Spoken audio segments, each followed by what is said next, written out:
एक राज्य में एक पराक्रमी राजा राज करता था। वह एक कुशल योद्धा था और हर युद्ध में विजयी होता था। आस पड़ोस के राज्य के राजा भी उसके पराक्रम का लोहा मानते थे। एक बार वह एक युद्ध में विजयी होकर अपने नगर लौट रहा था। उसके मंत्री और सैनिक उसके साथ थे। रास्ते में एक पेड़ के नीचे उसे एक बौद्ध भिक्षुक बैठा दिखा। वह घोड़े से उतरा और भिक्षुक के पास जाकर उसके चरणों पर अपना सिर रख दिया। मंत्री और सैनिक ये दृश्य देख रहे थे। एक मंत्री को अपने राजा का भिक्षुक के चरणों पर शीश झुकाना अच्छा नहीं लगा। महल आने के बाद उसने राजा से कहा, महाराज, आप इतने पराक्रमी राजा हैं। आपने कितने युद्ध जीते हैं। सब आपका लोहा मानते हैं। आपका शीश तो गर्व से तना रहना चाहिए, किंतु आपने एक भिक्षुक के चरणों पर शीश झुका दिया। मुझे ये उचित नहीं जान पड़ा। राजा मुस्कुराया, किंतु कुछ बोला नहीं।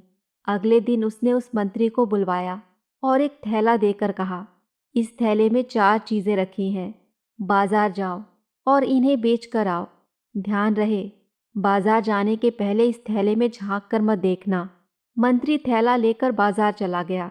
बाजार में जब बेचने के लिए उसने चारों चीजें निकाली तो चकित रह गया।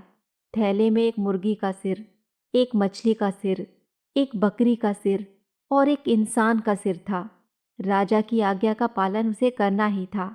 उसने मुर्गी का सिर, मछली का सिर और बकरी का सिर तो बेच दिया, किंतु इंसान का सिर खरीदने को कोई तैयार नहीं हुआ। वह उसे बिना बेचे ही राजा के पास लौट आया। राजा को उसने सारी बात बताई। राजा ने कहा, कोई बात नहीं, कल एक प्रयास और करना।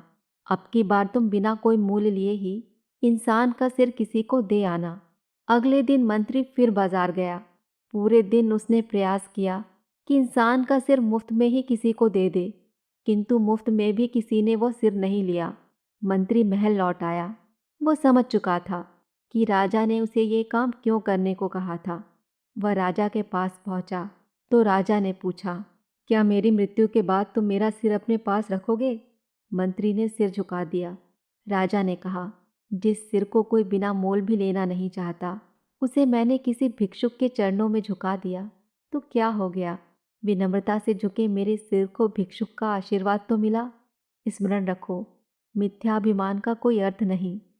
सीख, विनम्र व्यक्ति सदा फलता फूलता है और अभिमानी अपने अभिमान की तरह कभी न कभी टूट ही जाता है।